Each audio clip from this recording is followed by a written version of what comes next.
What do you do if you're stuck in an unhappy marriage?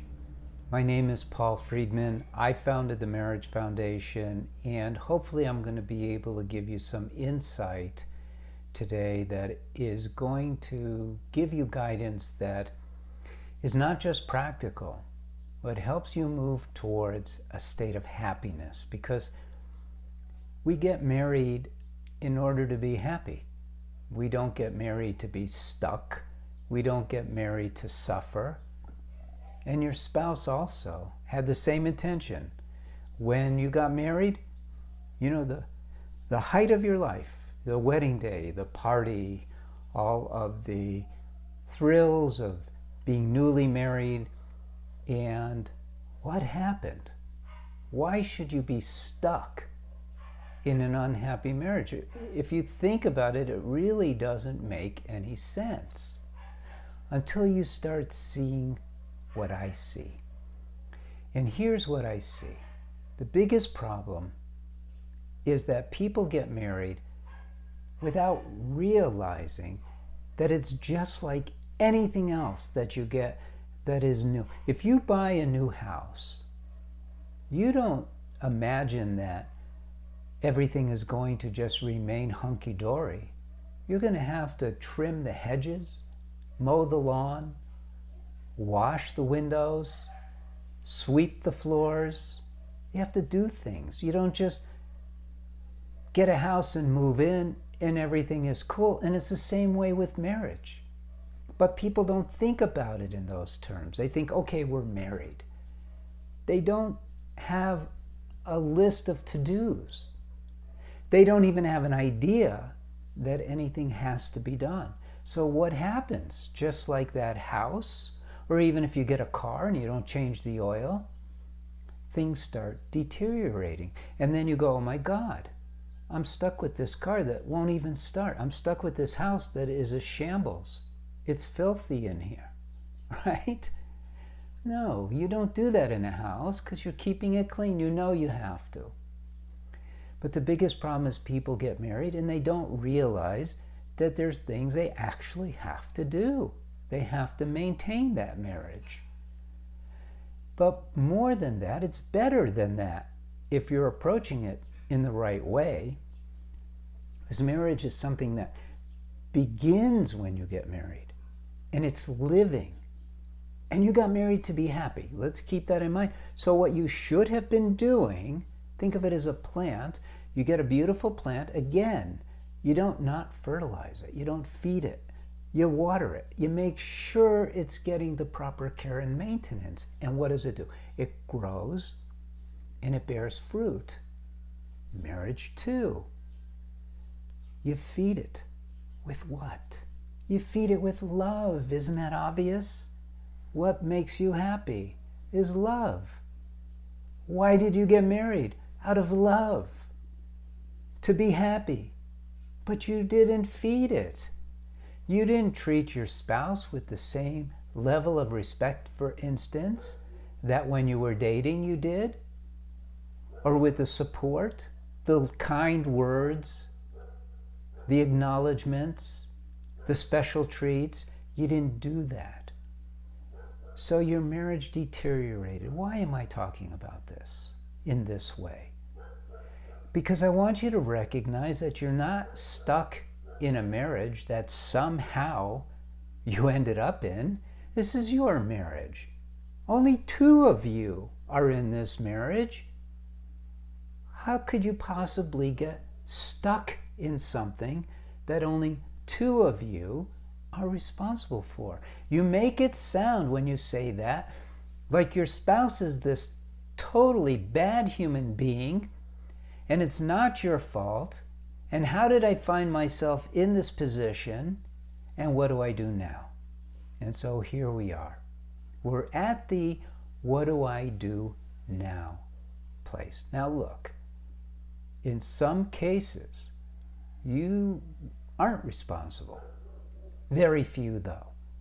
In some cases, the husband or the wife becomes an alcoholic, becomes a drug addict, gets into something that really deteriorates their mind and would have even if you were not there.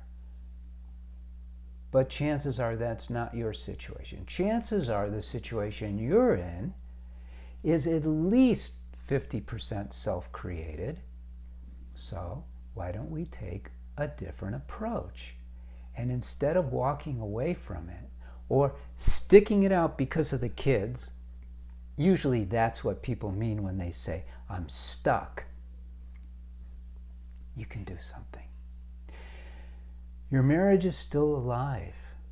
You're still alive. Your spouse is still alive. And so there's things that you can do that will turn it from a disaster that you're stuck in into something that you are thrilled with. You know, there's people in the plant world who do nothing but revive plants that are almost dead. They don't give up on them. They trim them back. They make sure the soil is well nutrient rich. They make sure it's getting the proper water, the proper sunlight, and what do you know? The plant comes back into the most amazing, beautiful plant where no one can even tell that it had a rough patch. Same thing can happen with your marriage. First step, acknowledge that when you got married, you had no idea what you were doing. I hate putting it that way, but if I don't, you're going to think, well, this condition, you don't understand, Paul. His or her in-laws, financial problems, sex problems, these problems. Well, actually, I do understand because I used to be a divorce mediator and I heard all of these, quote unquote, reasons for a troubled marriage. But I discovered that none of those are true. I discovered that all of those are symptoms. They occurred because the couple did not know how to be married. And I realized, oh my God, you know what? Nobody really knows how to be married.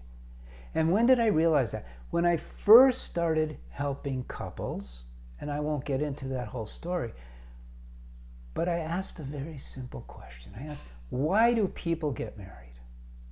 What's the motivation?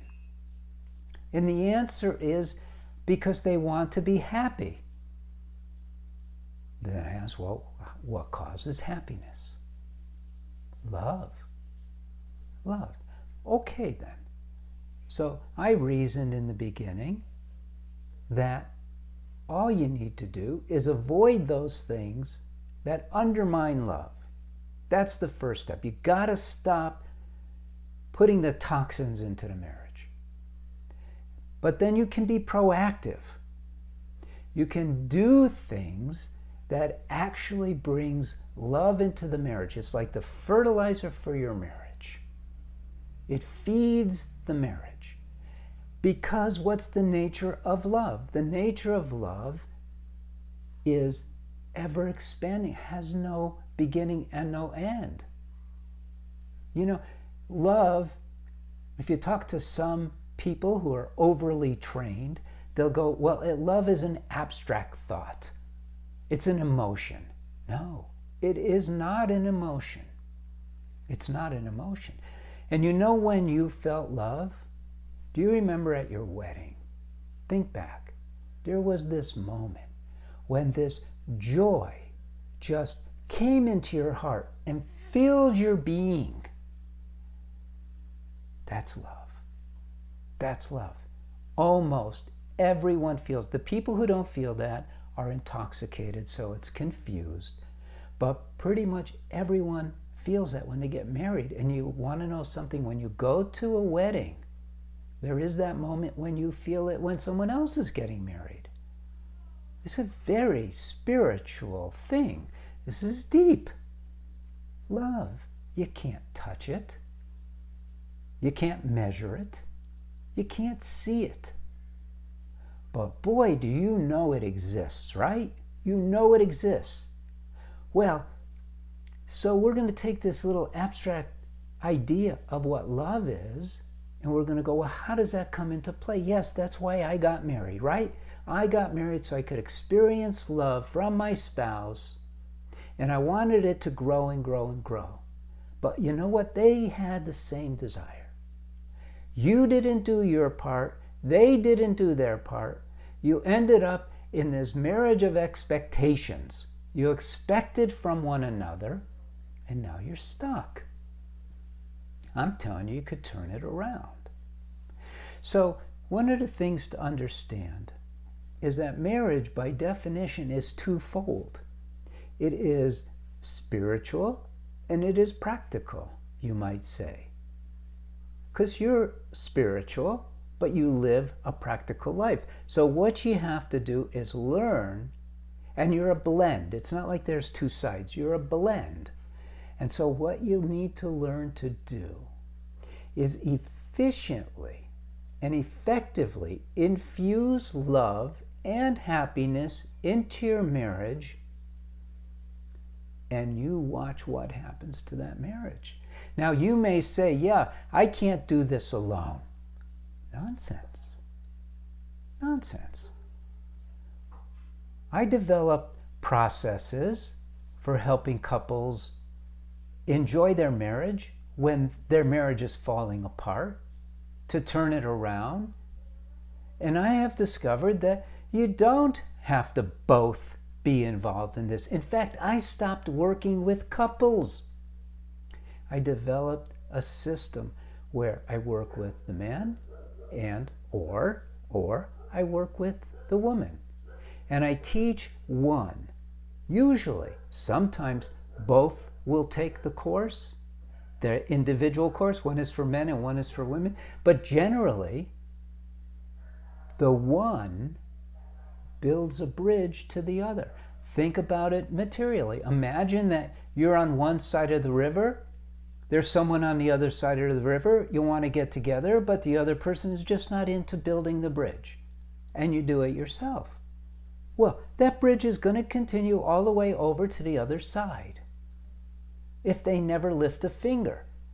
However, with marriage building, what I've seen is that once one starts knowingly how, and they start building that bridge, then the other perks up and they start responding in kind.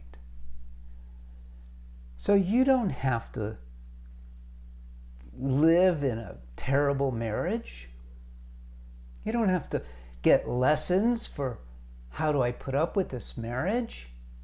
No. What you need to do is stop being a victim of your own design, basically. What you need to do is you need to learn how be the only one who feeds love and happiness into that marriage. Now, I'm going to give you a footnote here. The footnote is that, and I'll make it personal. Everything that I teach people is common sense. It's simple. It's like no-brainer stuff, but you don't automatically know it. You know, it's sort of like learning how to fly. When I was young, I wanted to learn how to fly, and so I took lessons, and the first thing they do is they teach you about how come an airplane can fly. Well, it's common sense after you learn it. They talk about things that are physics, lift and drag and friction and all of that stuff. And you go, yeah, it totally makes sense. And once you know, you know. It is the same thing with marriage. Once you know, you know. But there's so many moving parts.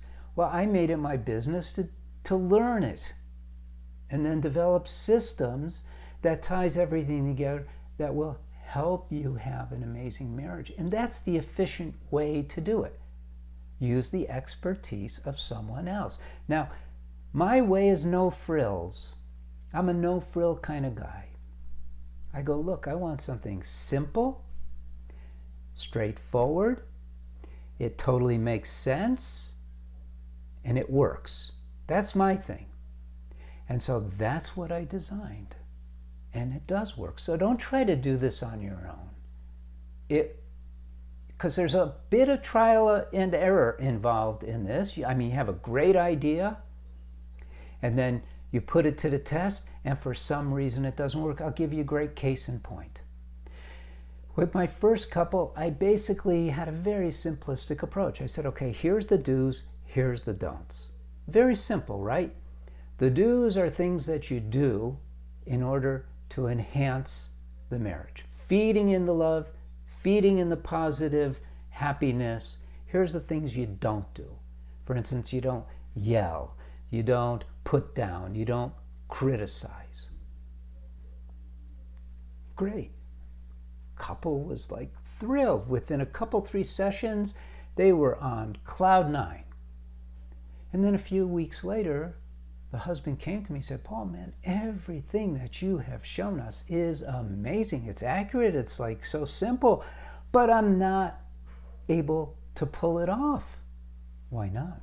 And he said, well, I intend to, but then I get angry. Oh. And I thought, wow, I can relate to that because I had a terrible anger problem in the 90s. And I couldn't even solve it. I ended up, for my anger problem, I ended up suppressing.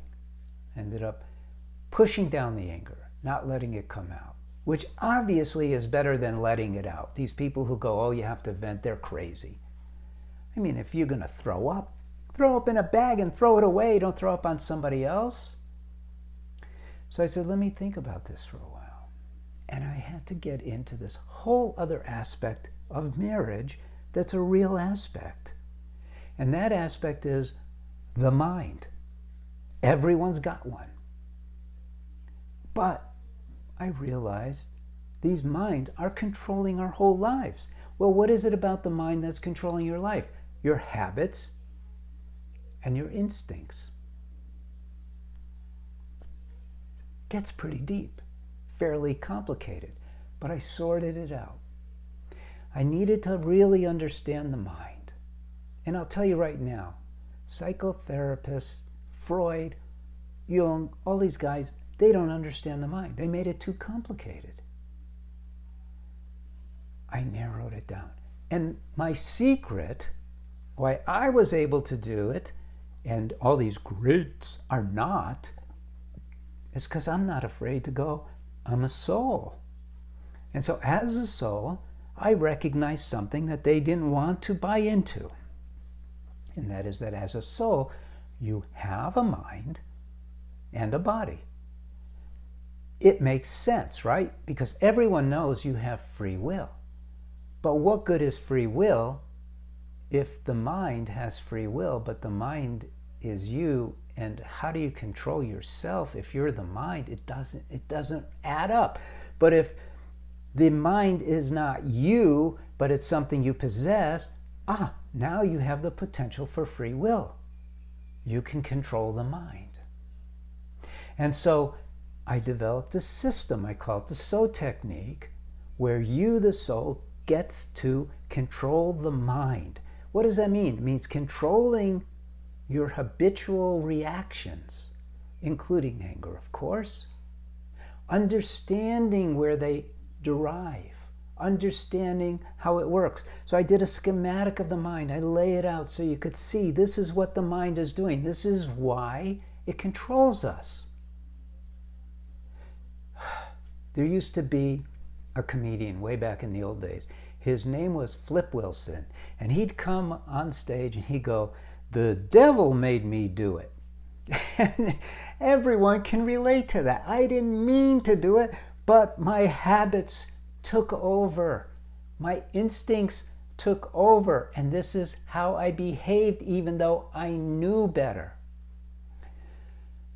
So it's a little more complicated than just stopping doing what you know is going to hurt your marriage and starting to do what you know is going to help your marriage. It's a little more complicated.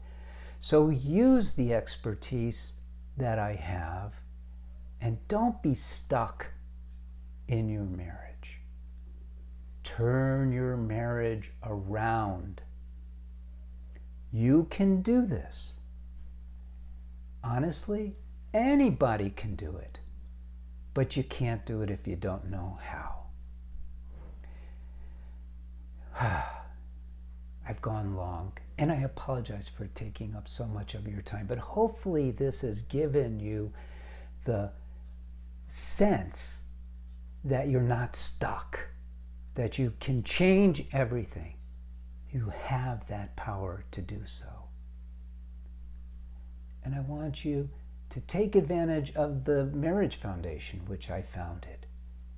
We have a free service where you could write in and get the advice from a counselor who understands everything that I've shared with you and a lot more. All right, that's it.